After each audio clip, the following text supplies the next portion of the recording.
Hello, everybody. My name is Gavin Hudson, and today I'm hosting a presidential ticket Q&A, and today I'm joined by... Nataly Andrade-Dominguez. And Veronica Boulos. And you mind giving us just an introduction? Of course. So my name is Nataly. As I mentioned, I'm a third-year political science major with a minor in ethnic studies. And yeah, that's pretty much a little bit about me. Yeah, and my name is Veronica. I'm a third-year political science major. What brings you into student politics? So what brings me into the realm of student government is I've actually been involved since my middle school years. So I was in the student government they have there, and then in my high school years, I was all 4 years there involved in student government. I was actually senior class president my last year, so I helped my class transition from in-person classes to the COVID transition of doing school online. So I was the president for over 600 students. And I helped plan graduation and all your senior activities that you do there. And I knew that I wanted to continue that journey into college. So I'm originally from Los Angeles. And I knew that was going to be my main priority of getting involved in student government.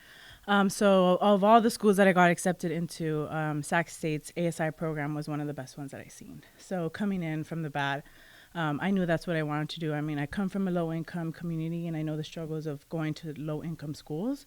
So I knew that I had the voice to provide for students, and that voice just wanted to continue that work all throughout high school and college. Yeah.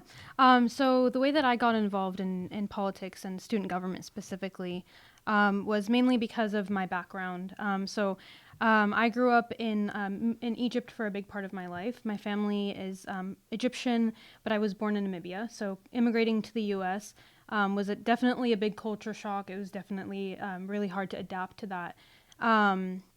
But one of the hardest things that I noticed is that it was hard to kind of see people that looked like me and feel represented in politics specifically.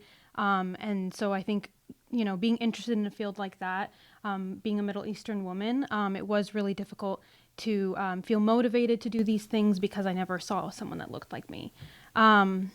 And I think that's why that was one of the things that motivated me. But then coming to Sac State, seeing how diverse the campus was, seeing how how our students are experiencing a lot of the issues that I experienced growing up, motivated me even more to get involved specifically in our ASI. So I started just by joining a couple committees, Student Academic Senate, Lobby Corps, City Ambassadors, things like that. And through my work on committees, I realized that I kind of wanted to do something more. And that's where I decided to run for government. And I successfully got the position of Director of Social Sciences and Interdisciplinary Studies. If you were to win the election, what are some problems you'd like to address/change? So I think Veronica and I have really focused on 4 main topics on campus to really focus on, especially since we already serve on the board. I serve as Vice President Academic Affairs, and she serves as Director of Social Science Interdisciplinary Studies, that we want to focus on campus safety, our first year and transfer students, diversity and inclusion, and institutional barriers. And I can let Veronica go on. Yeah, so we've already started the conversations and the initiatives for these issues already. We have talked to administration and faculty about the institutional barriers on our campus, specifically for transfer students and first years, but also just for people of color and our diverse population on campus. And we've started a lot of efforts on these issues already.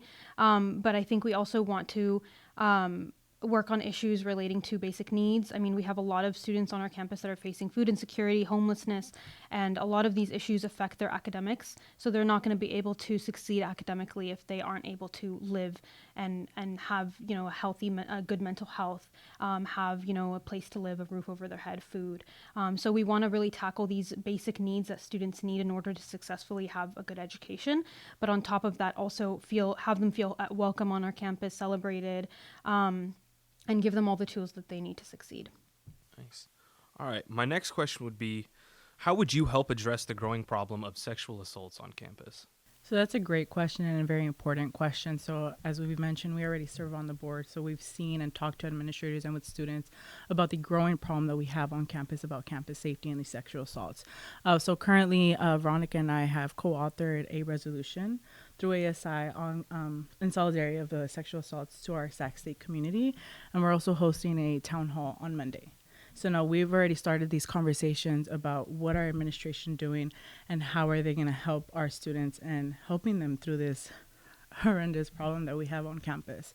So our efforts is we really want to continue in having the conversations. And I think what really helps us best is that we already have the doors open to us. Administrations they know our names, they see our faces in our meetings and our committee meetings, and it might help trying to get answers and help get things done faster because we have those doors open.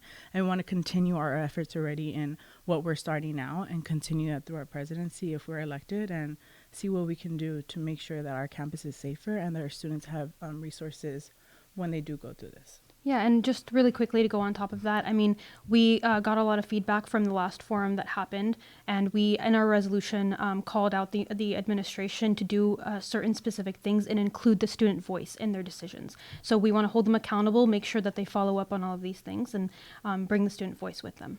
What do you think is the biggest point of concern for the student base here?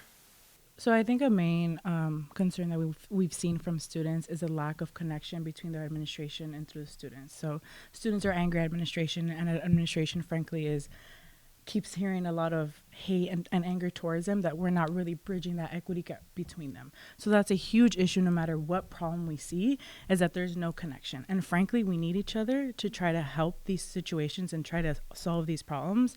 And I think that's one thing that we really want to focus on, is give students that power to speak up. And this is a student perspective on these issues, but also let administration know is you need students to fix students' issues. Yeah, and we saw that a lot also, especially when we had community members come on our campus with the anti-abortion signs and everything.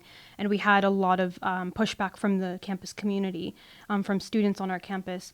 And so I think we saw that where the students were not satisfied with the response they got from administration. And that's happened multiple times. There's just a lot of misinformation on campus, and a lot of students don't feel that their administration supports them. And that's a huge issue that we're going to try to tackle. Why should students vote for you? So I think one of the main reasons we tell students why they should vote for us is because of our experience and our passion to serve. I think our experience definitely helps us stepping into this role because we know how ASI is ran. We know the ins and outs of it. We know what doors we can try to open some more. We know who to call. We know who to talk to.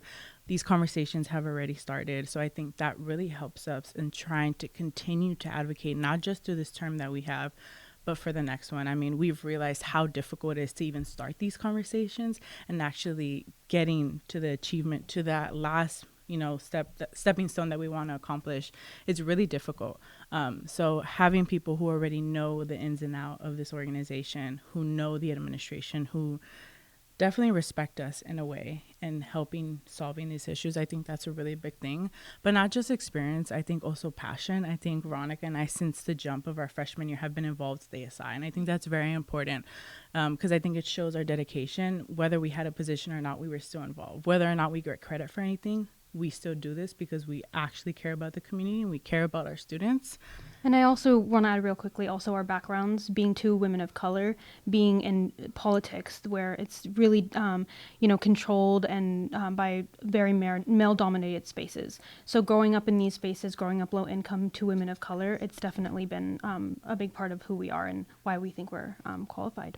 This has been Gavin Hudson from the State Hornet. Elections will be held on April 12th and 13th. Stay tuned to our website for up-to-date election coverage.